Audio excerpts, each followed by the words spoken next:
Good morning. It is, by the time of this recording, Tuesday, the 22nd of November, 2023. And it looks like some peace has come between Israel and Hamas, where some ceasefiring is going to be taking place, and some hostages and prisoners on both sides are going to be released. President Biden thanked Egypt and Qatar for their participation in it. And I really don't know what it is that they did. Maybe they're finally housing the refugees that are coming out of war, the war-torn Gaza, or something like that. I don't know. Nothing has gone into detail yet at the time of this recording. I honestly believe that a place like Egypt, who closed its borders on everybody, still has to pay a price for what they've done. There was a lot of needless deaths that took place, and they are a part of what happened. But again, that's just me talking.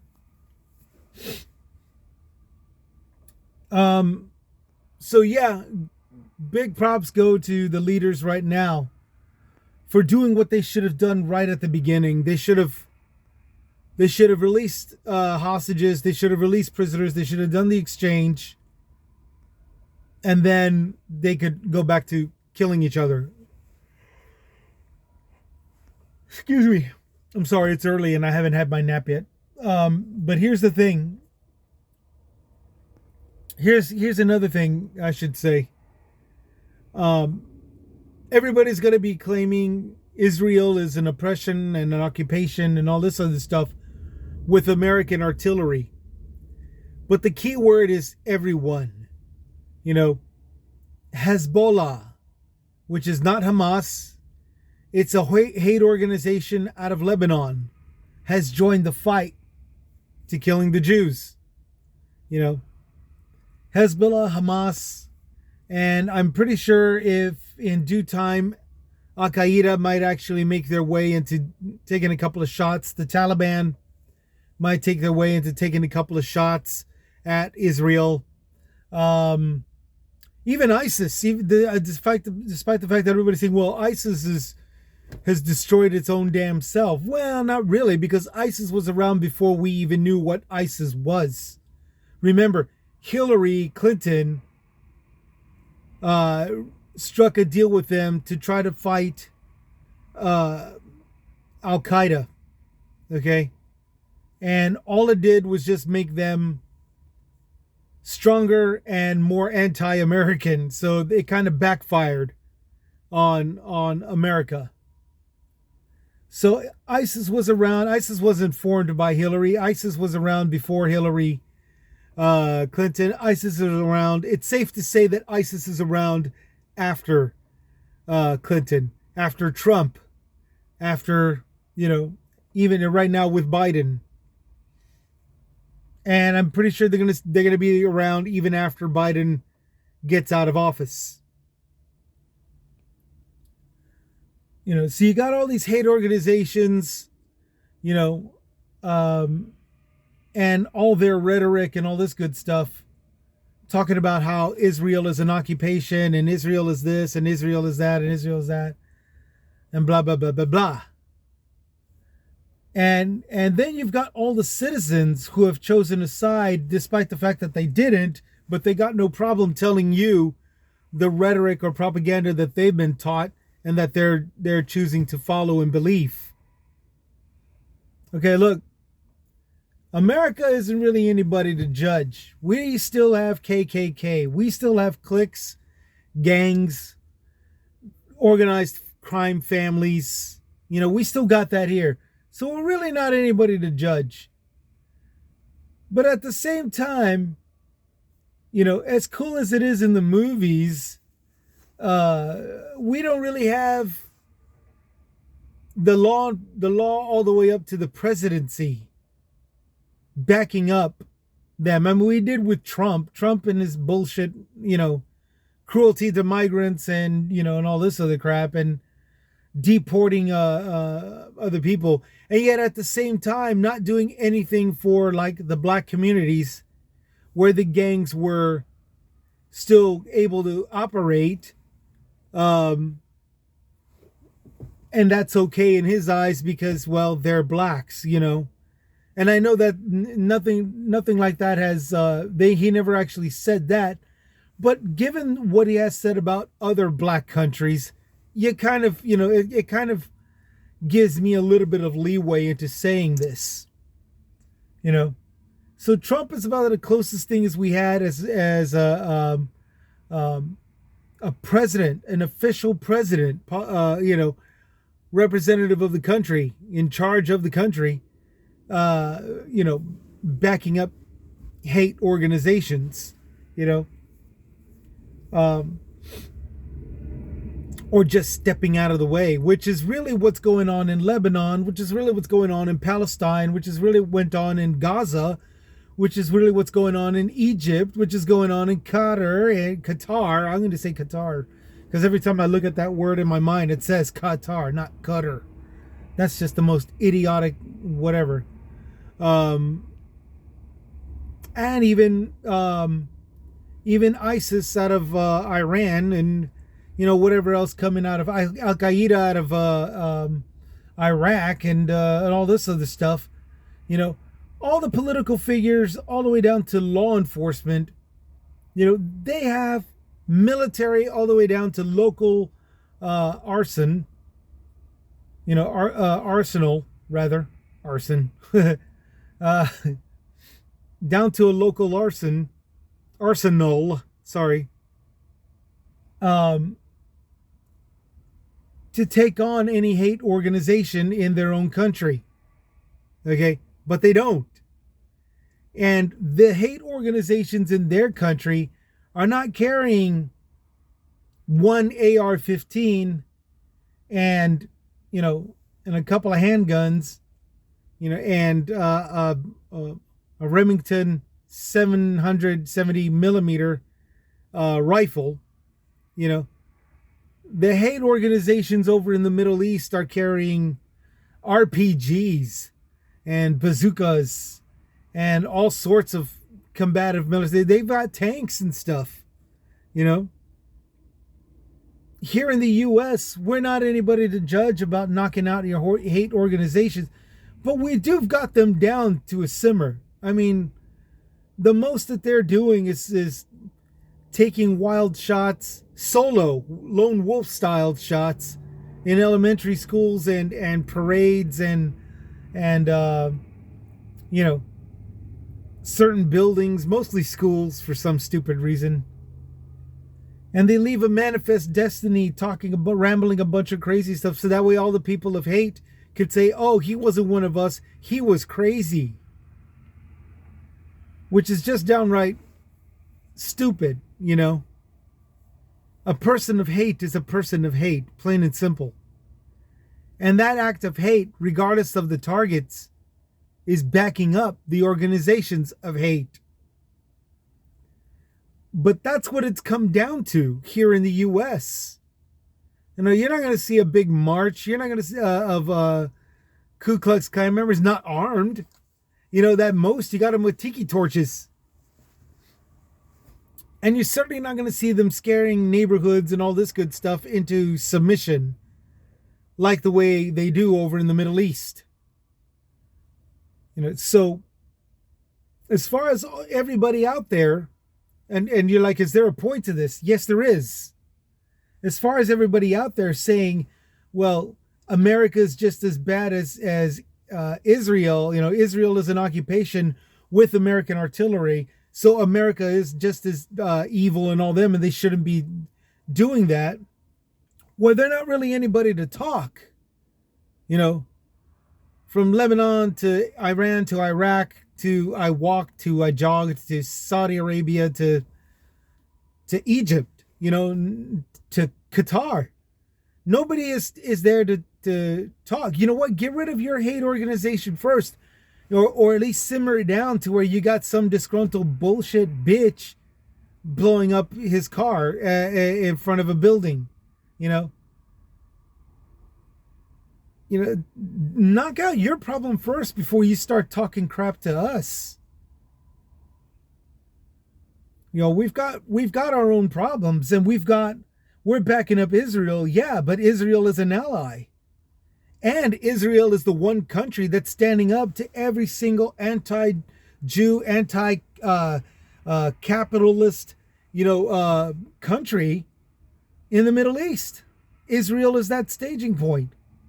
The Muslim attacks, the Islamic attacks, the bombings, everything going out from Jerusalem all the way out to here in the West. Which get less and less of a problem the more and more we back up a place like Israel. Because Israel is the staging point between the Middle East and the West, and is the part where, if we supply them with the artillery, they can fight off all these hate organizations. So, yeah, I mean, the hate organizations that are running every single Middle Eastern country in there, handle your shit first. Talk your bullcrap about Israel and the capitalists and the infidels and all that stuff. But you know what? Handle the hate organizations in your country first before you start talking crap, about us in the West and why we back up that one country in the Middle East. Yeah, they've got American artillery, but look at what they're dealing with. They're not just dealing with Hamas. They're dealing with every single other hate organization, and then a religious hate backed up by their religion, and most definitely with politicians that look the other way. Huh? What? Huh? Who? Yeah, no, war is bad. Yeah, you Israelis and you Americans, you need to quit warring. That's what we're looking at. What we see down here, over here on the West, we're looking at that crap. And then they go back to shaking hands with leaders of the hate organizations, if not letting them run for president, if not letting them take over the presidency. That speaks volumes, dude. You want to bitch about Israel? How about bitching about the hate organizations that are running your country first? First, handle your crap before you start talking all this crap about Israel and the West and all this other garbage. I'm getting real tired of that. I try watching the Young Turks, and I've had to look the other way. Not look the other way, but I've had to change the channel on them. Because once they start, when they're talking about ceasefire and anti-war and, there's ways to cooperate and be peaceful about this and all this other crap, they sound good. But then Israel attacks a place and they're like, oh my God, Israel's such a hypocritical piece of shit. Blah, blah, blah. Their anti-Jew comes out. And they just go ranting and rambling and all this other crap. I'm not proud of what the freaking, what Netanyahu is doing. But I know for a fact that we can't hit this guy, handle this guy, put him under some kind of restraint or whatever, until he's handled his business out there. With every single other hate organization in countries that no one will stop, And yeah, there are better Hebrew nationals that should take over, especially once this simmers down. We could start looking at it right now, especially now. Who are these people involved that convinced the current leaders to stop killing each other and actually trade hostages and free prisoners and free the hostages? Who are they and what are their concerns and Also, what to expect coming from some of those prisoners and stuff and hostages. You know, what relation did they have with the hate organizations? You know, because they were locked up for a reason. Were they harboring hate members of the hate organizations? You know, were they a part of, or were they still actual defenseless people that were just caught up in arrest? Because I do believe that actually took place also. Um, and then, but that's on the Jewish side and arresting the Palestinians and Gazans and all this other stuff. On the Hamas side, on the Palestinian side, on the Gaza side, on the Egypt, Qatar, and even Lebanon, for some reason, they're a part of it, even though they're in an entirely different location of Israel. But nevertheless, their part has been played. So I think it only stands to reason that they were also responsible for the captives of the Israeli captives. Okay, you know, why were they a part of this thing? Why did they jump in to join the fight? You know, it's obvious because they were also a part of the captives, taking Israeli captives. You know, so with the upcoming leaders, theoretically, hopefully, knock on wood, you know, we have forced Netanyahu to retire or reside or whatever, step down into a smaller responsibility, you know, including the others that are backing him up, you know, with all of the lies that there are no Palestinian civilians, they're all a part of Hamas because they back Hamas. That guy, I forgot his name. You know, after this simmers down, they need to actually be removed from office and replaced by somebody that was a part of the healing, whoever it is that's doing the healing right now. Okay? And along with being tough enough to investigate who is responsible for what and who should be accountable for their part in it. One of my complaints is Egypt for keeping their borders closed when and Egypt can swallow 3 Gazan countries. Egypt can consume 3 Gazas. Okay? There was plenty of room. You know, Egypt is at the top, at the very part of Egypt is a country that's out of its own continent. So there's plenty of food to collect and feed those people that cross the border, that would be refugees. You know, Egypt is one of the hottest countries in North Africa.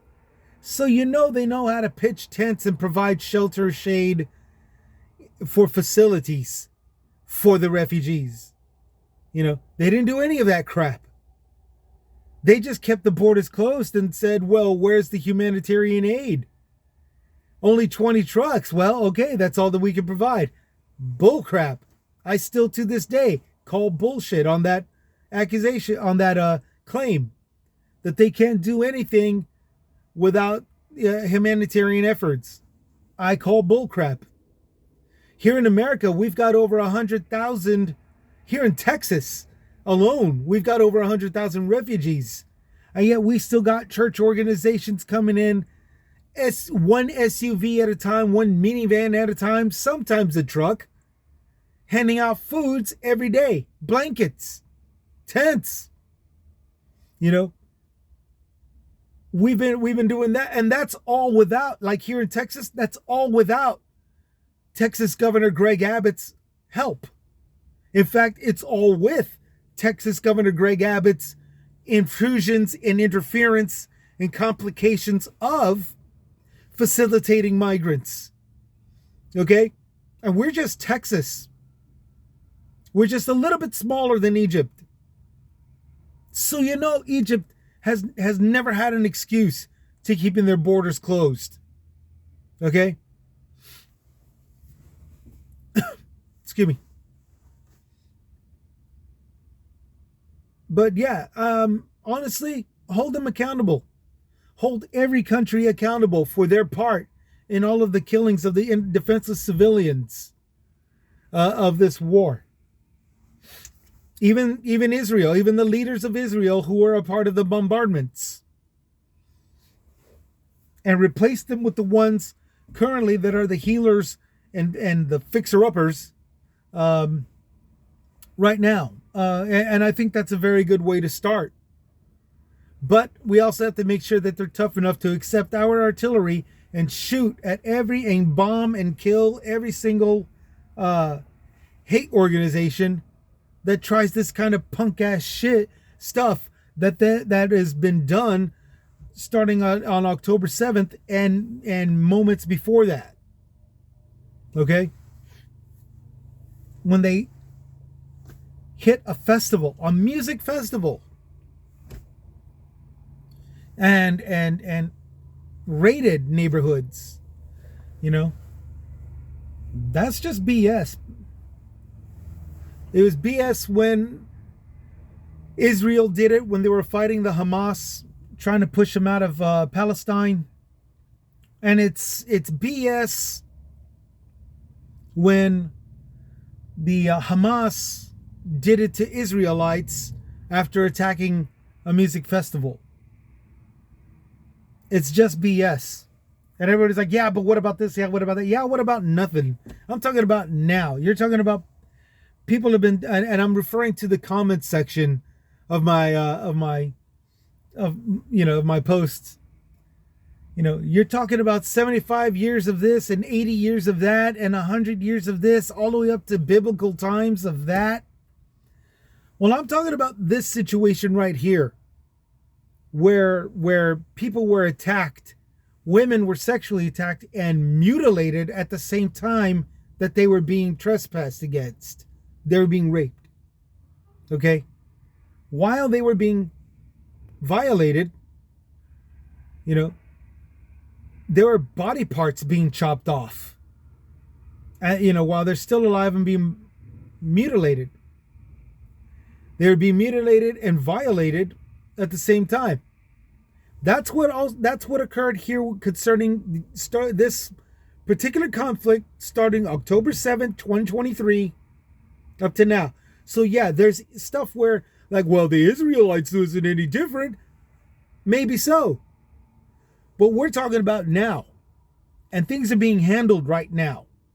The ceasefire and the prisoner exchange and hostage exchange, that's being handled right now. And right now is what we start working on a future to where this kind of crap doesn't happen. Even if every single person that wants to hold Israel accountable for this, for that, okay, bring it up. Present your case and keep on presenting it. But don't think that just because both sides are guilty, that we should just still choose only one side to hate and not keep focused on what's happening now in the transition towards some kind of towards actual peace now. Despite the fact that there isn't any guarantee of it because of the organizations of hate that surround Israel now that will be attacking Israel, if not already are doing it now. I understand where you guys are coming from. But this is right now. This isn't biblical times. This isn't 80 years. This isn't the past 60 years. Okay? This is right now. This is what we got going on right now. Here in November 2023. We got an opportunity to take good advantage of this and make sure that this hit tactics from country, these opposing tactics and all this stuff. Israel is such a horrible place and all this other crap. Well, you know what? Let the U.S. handle Israel. We're already handling them by backing them up with our military artillery. Once they push out everybody off of Israel territory, off of Israel lands, And yes, that means the West Bank too, because it was originally Israel land to begin with. Palestine wasn't even formed until 135 AD. Israel was formed 1200 BC. That's a large time consumption and a very obvious timeline which says who was there first and whose land was stolen. Okay? Whose land was stolen and who really needs to be moved out by now. Okay? So, yeah. Israel, obviously, America needs to back them up until they've got their full country in place. Okay, till they've got all of their land back. And all of the Middle Eastern countries who are so anti-Israel can accept all the Gazans and all the Palestinians and move them into their house. Okay? Once that's secured, then yeah, definitely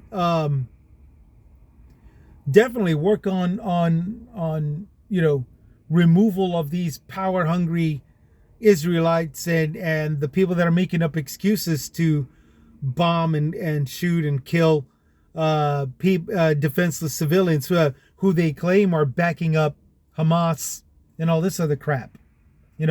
Let's hold them accountable. But first, let's secure Israel. Okay?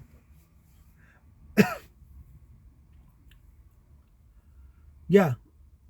So that's my beef on that. It only makes sense to do so. The transition into Vietnam, people could go to Vietnam now. But after we moved out, a communistic Vietnamese appointee named Pol Pot, took over and tore that land to shreds. There were a lot of mutilations and butcherings of men, women, and little children and babies. There was even a point in time where vacationers could go over there and murder their captives. And pay their money to, again, murder them in any which way that they wanted. A small period of time, but nevertheless, it happened. So, yeah, the people in charge are no longer in charge of Vietnam. You can actually go there now and vacation. The people of Israel currently, who are going to be liberating it and solidifying it and all this good stuff. Good for them and all that. But it is my personal belief that we should hold them accountable. Netanyahu, anybody that follows him and goes along with the same belief structure and all this good stuff. They're the ones that are currently in charge. If we could remove them now for a whole more common sense, common ground military leadership, I'd be all for it. But right now they're the ones that are in charge. And as soon as we help them solidify Israel, the sooner we can put them in jail. The sooner we could take them to trial. Because yeah, they're killing defenseless civilians, which makes them no different than Hamas, the hate organization. Except Israel is not a hate organization. It is a country that's normal.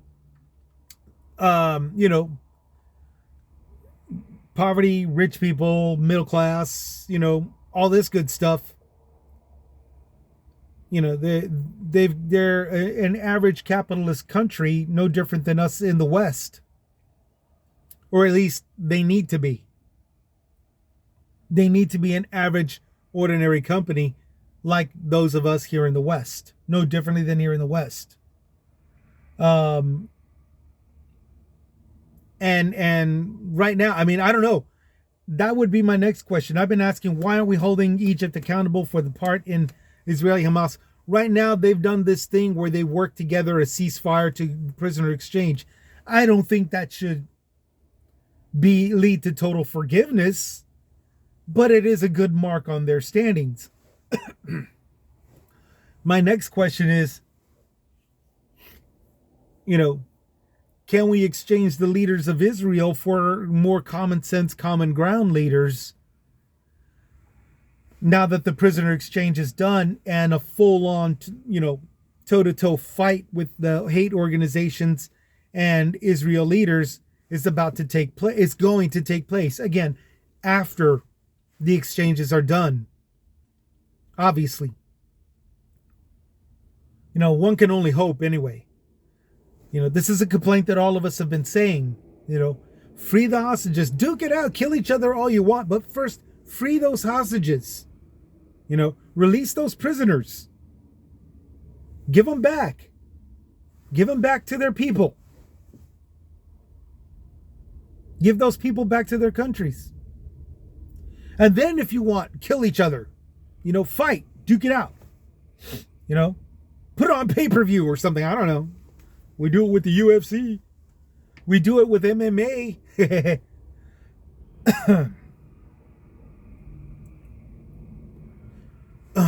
Sorry. I'm going to have to go get something to drink. But, yeah, that's just my spiel and everything. It's a good start that the hostages and prisoners are going to be released and exchanged to go back to their countries. And it's going to be good because it makes the fight a lot more cleaner. And yes, America is still going to back up Israel. That's just obvious. Because look at all of the hate organizations out of all the countries surrounding Israel that are willing to throw down on Israel. Okay? You got 6 countries against 1. Well, then, yeah, the odds are more even when Israeli has American military backup. And even still, it's not even military backup. It's just military artillery. That's fair. That evens the odds completely. If I was surrounded by 5 guys that wanted to kick my ass, here in Texas, you're allowed to carry a pocket knife.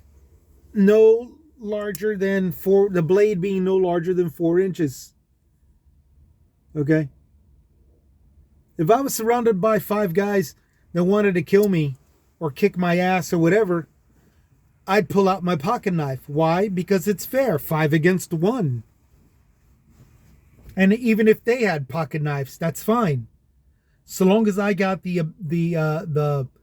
ability to back up my own fighting that makes me just as dangerous, then yeah, I'll still see those odds. And I know that's kind of a wonky way of doing a similarity analogy or comparison. It's kind of wonky. I get it. But you're still talking about hate organizations out of 6 different countries going after one country and killing everybody. Okay? Yeah, the odds need to be evened out. Plain and simple. So, but I think it's fair, and it'll be interesting. It'll be interesting to watch because it's going to involve army drone style fighting. It's going to involve aerial assault. It's going to involve guerrilla warfare, which is a whole variety of spectrum of ways to fight on its own. So it's going to be a little interesting. I'm going to be watching that for quite a while. And all I could say is let's hope that they stay at least a little bit more on that admirable side where defenseless civilians are not getting caught up in the middle of it and getting killed and butchered. So, this could be a throwback to the old American Revolution days where it was an army facing an army and that's it on a battlefield. I'm not going to say it's going to be that gallant, but at the same time, it's looking better. It's looking better, and it could be better than what it already is now. The duking it out and settling this crap, it could have been handled better, and there's still room for improvement. Okay, but that's my spiel. It's taking quite a while, and I do apologize, but I had to vent all that out.